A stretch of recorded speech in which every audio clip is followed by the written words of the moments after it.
और कहेंगे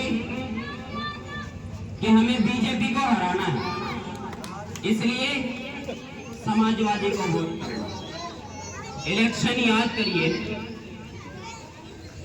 2012 में बीजेपी को हराया अपनी सीट पे। कौन जीता था? समाजवादी। याद करो, या बसपा? बसपा जीती थी, समाजवादी नहीं। 2014 से हमने एक चीज ठानी कि हम बीजेपी को हराएंगे। इससे पहले नहीं था ये कि हम बीजेपी हराएंगे। 2014 से आए, 2014 में हमने बंद बनाया कि बीजेपी को हराएंगे। तो 2014 में केंद्र में किसकी सरकार बनी? BJP.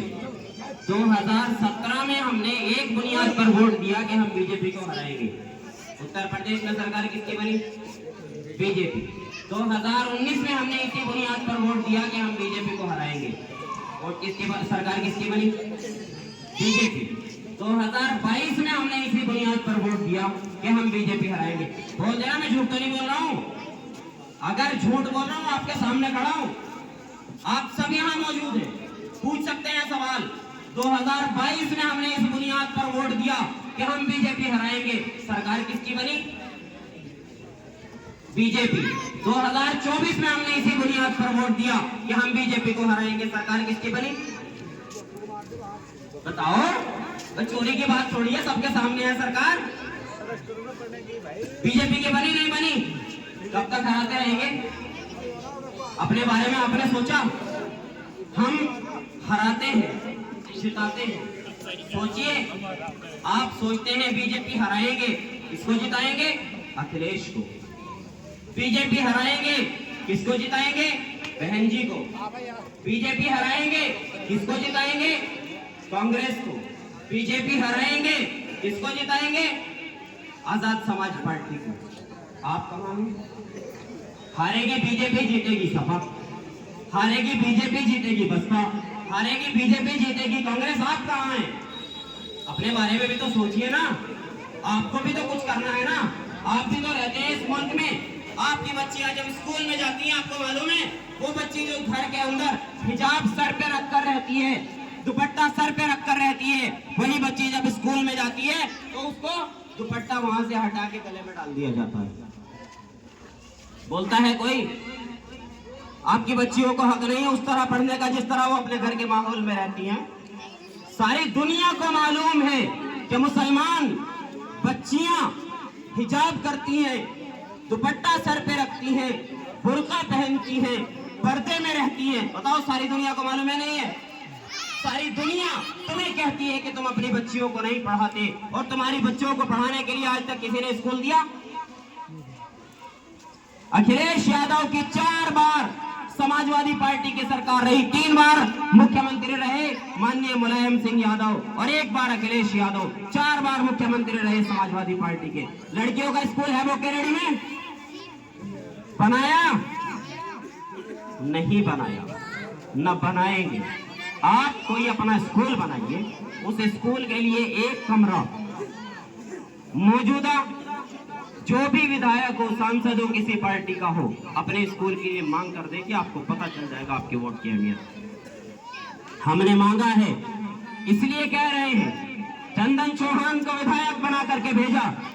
Maulana Azad memorial inter college तेवड़ा में जाकर के पूछिए, तेवड़ा वालों से, रुड़कली वालों से, मैं उसी गांव का रहने वाला हूं। पूछिए Maulana Azad memorial inter college के मैनेजर से कि उन्होंने चंदन चौहान से कमरा मांगा कि नहीं मांगा। चंदन चौहान ने स्कूल के लिए कमरा देने से इनकार किया या नहीं किया? सिर्फ यहां नहीं, आपने बसपा का सांसद जिताया था 2019 में, जिताया था मलूक नागर को, वादा करके गया था इस स्कूल को कमरा बना करके दूंगा। पूछिए मौलाना आजाद इंटर कॉलेज के मैनेजर से, मसूद नागर से, मलूक नागर से, कमरा मांगा कि नहीं मांगा? लेकिन नहीं दिया। पता है आपको क्या कहते हैं? रोड बनवा लो, नाली बनवा लो, स्कूल में कमरा नहीं बनवाएंगे, कहीं आपकी कौम पढ़ने ना लग जाए, पढ़कर सवाल करने ना लग जाए। आपके नबी के शान में गुस्ताखी होती है। हिंदुस्तान के मुख्तलिफ हिस्सों में होती है, एक जगह नहीं।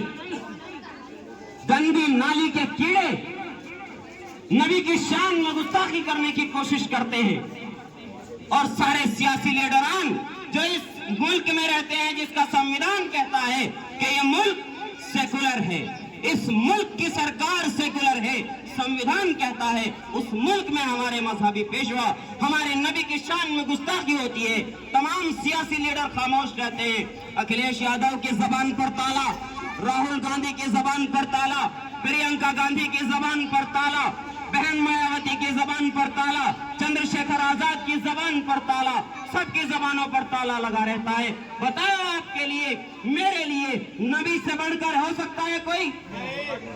हमारे लिए हमारे नबी से बढ़कर कोई नहीं है। नबी की शान में गुस्ताखी मुंबई में होती है। इम्तियाज जलील हिंदुस्तान का सबसे बड़ा प्रोटेस्ट मुंबई में करते हैं, MIM के। नबी की शान में गुस्ताखी बुढ़ाना में होती है। मजलिस इत्तेहादुल मुस्लिमीन के 800 कार्यकर्ताओं पर मुकदमा हुआ। जाके पूछो MIM के विधानसभा अध्यक्ष, जिलाध्यक्ष जेल में गए कि नहीं गए? फिर वोट किसको देंगे? अखिलेश यादव को। वोट किसको देंगे? बहन जी को। वोट किसको देंगे? चंद्रशेखर आजाद को। गुफ्तगू करूंगा, लेकिन उससे कबल हमारे दरमियान कई वक्ता मौजूद हैं। जनाब आबिद शकील साहब पश्चिमी उत्तर प्रदेश के महासचिव हैं युवा विंग से, उनसे गुजारिश कर रहा हूँ वो आए और अपने विचार